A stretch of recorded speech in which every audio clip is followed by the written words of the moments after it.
주체적 학문 연구와 인간 교육을 위한 문화 정치에 대해서 좀 말씀드리겠습니다. 이렇게 국민 주권을 실현하고 인간의 존엄과 행복을 실현하는 정치를 하려면은 국민의 교양과 상식이 높아져야 되고 인격과 품격이 높아져야 되는데, 그러기 위해서는 오늘 한국 사회의 학문과 문화가 국민의 민주의식을 고양하고 주체적인 그 정신을 높이는 그런 학문과 문화가 확립되어야 한다고 봅니다. 국민에게 그런 높은 정신과 철학이 꼭 있어야 되냐 그럴지 모르지만은, 나는 촛불혁명이나 예전에 3.1혁명에 참여했던 사람들은 한 사람 한 사람을 놓고 보면 그 사람들이 무슨 높은 정신과 철학을 가지지 않았을는지 모르지만은, 그러나 전체적으로 보면은 한국 근현대의 정신과 철학, 그러니까 민주정신과 철학, 민주공화의 정신과 철학, 이런 것들이 알게 모르게 작용해서 움직여서 3.1혁명이 일어나고 촛불혁명이 일어났다고 봅니다. 그러니까 한 사람 한 사람이 그런 자각을 분명히 못했을는지 모르지만은, 전체로 보면은 그 밑바탕에는, 그 중심에는 이런 민주정신과 철학이 작용하고 거기 들어있다. 그럼 결국은 민주정치를 실현하고 완성하기 위해서는 민주정신과 철학을 확립하고 높이는 그런 학문과 문화를 일으켜야 돼요. 한국 근현대를 통해서 실현된 정신과 철학이 뭐냐? 나는 한국 근현대가 동서문명의 만남과 민중의 주체적 자각으로 전개했다고 봐요.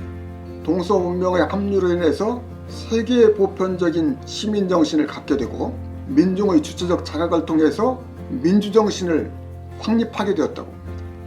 이것이 한국 근현대의 정신이에요. 또 철학이에요.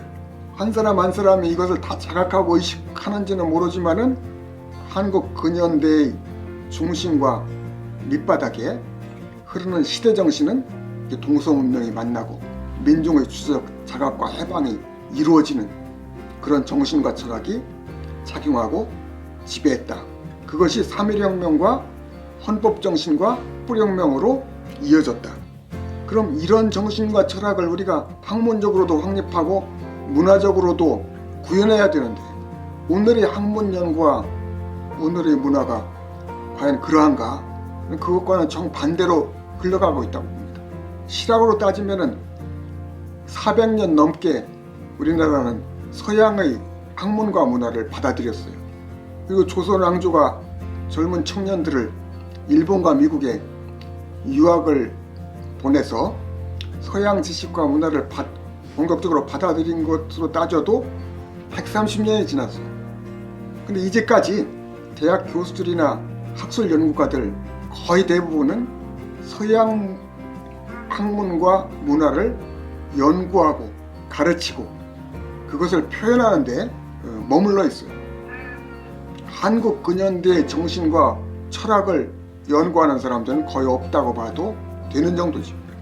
이게 서양에서 학문 연구를 해가지고 와서 한 5년 10년 연구를 해가지고 와서 돌아오면은 그 사람은 죽을 때까지 서양 학문만 연구하는 거예요. 또 동양 철학을 한다고 하는 사람들은 웬일인지 동양 경전 안에만 머물러 있지, 한국 근현대의 역사 속에서 형성되고 확립된 정신과 철학, 그 시대 정신을 연구하고 그걸 발전시키는 데는 이르지 못하고 있어요.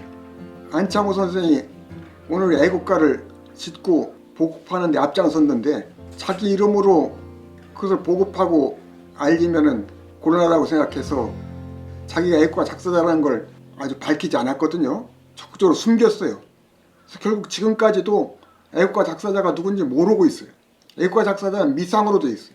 역사의 껍질을 조금만 벗기고 들어가 보면은 애국가 작사자로 일컬어지는 윤치호는 애국가 작사자가 아니라고 하는 것을 아주 확실하게 알 수 있어요.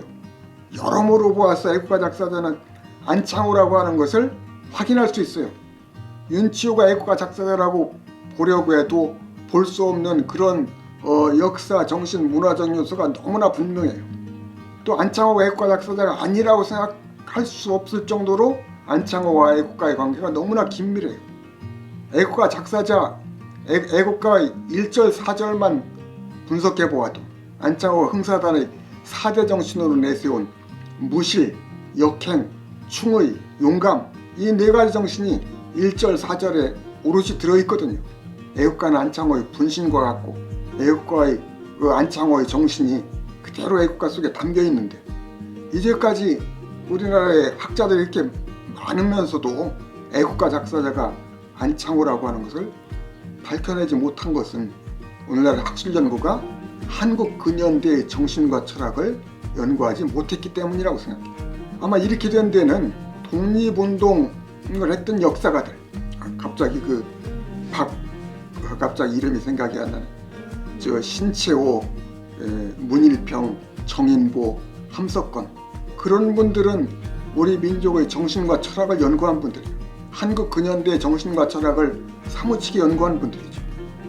그런 분들이 살아서 학술 연구를 계속했다고 합니다. 그리고 이들의 연구를 학술계가 존중했다고 합니다.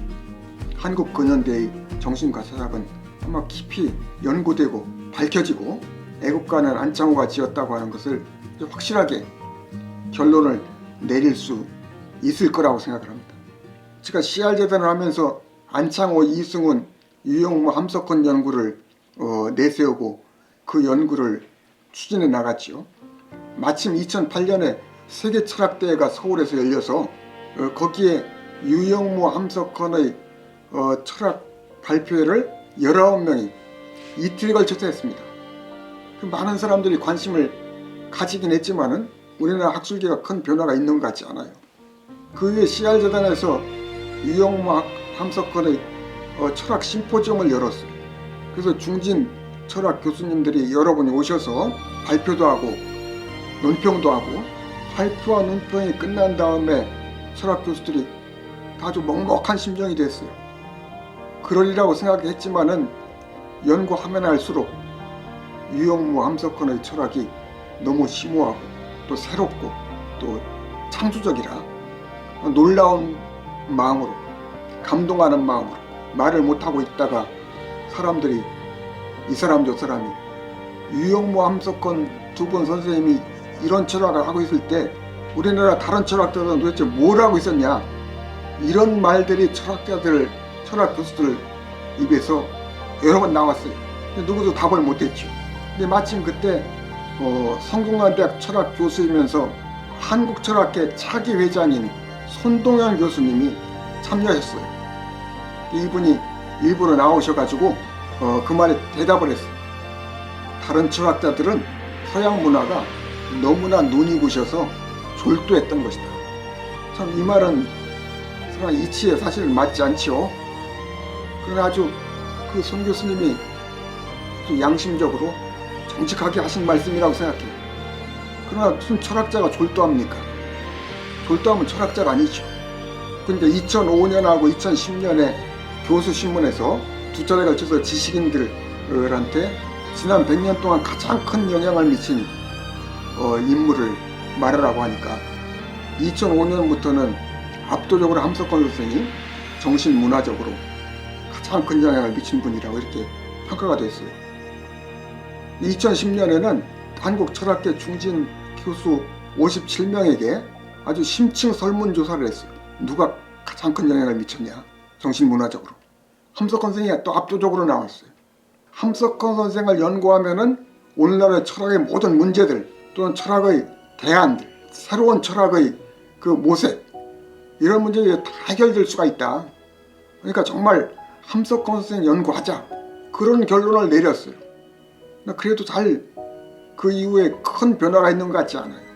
지난해 11월 중순에 연세대학교에서 한국교육철학회 주관으로 일제강점기 계몽과 저항의 교육사상가들, 이런 주제로 심포지엄을 했습니다. 학자분들이 아주 많이 왔어요. 저는 거기서 함석헌의 교육사상에 대해서 발표를 했는데, 거기에 한국교육철학회 우정길 연구위원장님에 따르면은 안창호나 이승훈, 함석헌, 김교신, 이런 분들에 대한 석사학위 논문은 각각 수십 편이 쌓여 있대요. 그런데 교육학이나 교육철학, 교육사학, 교수들 가운데 이 안창호, 이승훈, 함석헌, 김교신에 대해서 학술적인 연구 논문을 쓴 사람은 한 사람도 없대요. 그리고 한국교육철학회에서 일제강점기 이 교육사상가들에 대해서 이런 심포지엄을 한 것도 처음이래요. 그러니까 이렇게 연구를 안 했으니까 이들이 정신과 철학, 삶과 실천을 가르칠 수도 없지요. 왜 이렇게 학술계가 교육학자들뿐 아니라 역사학자들도 또는 철학자들도 근현대의 정신과 철학에 대한 연구를 하지 않나. 한국 근현대의 정신과 철학을 연구해야 우리 민족, 우리 국민의 정신과 철학을 바로 세울 수 있어요.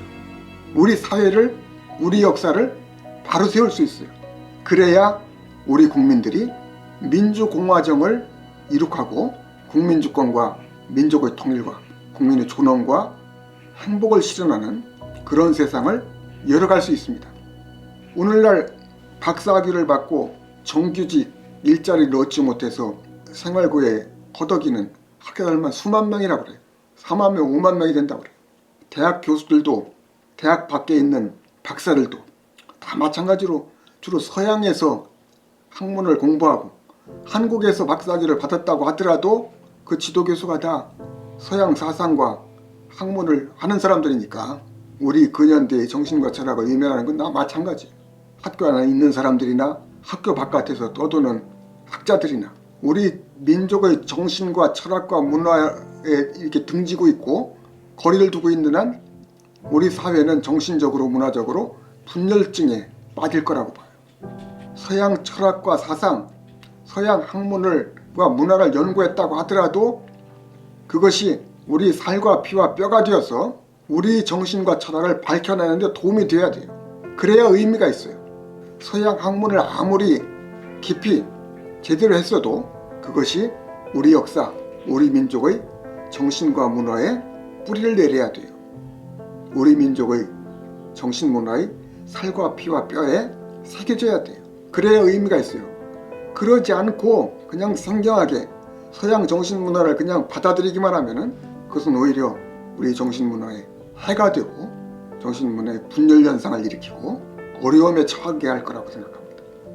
세종대왕 같은 인문학적 천재가 나와서 이런 서양 정신문화를 연구자들과 한국 정신문화를 연구하는 사람들을 한데 아울러서 민족 주체적이고 세계 보편적인 그런 정신문화를 확립할 수 있는 그런 안내를 해야 한다고 생각합니다. 그런 문화정치를 펼칠 수 있는 인문학적 안목을 가진 사람이 정치인이 돼야 되죠. 세종대왕 같은 위대한 천재가 나오면 좋지만은 그런 천재가 나오지 못한다면은 서로 생각을 모아서 부족한 것을 서로 채우면서 이러한 문화정치를 실현할 수 있는 길로 나가야 된다고 생각합니다.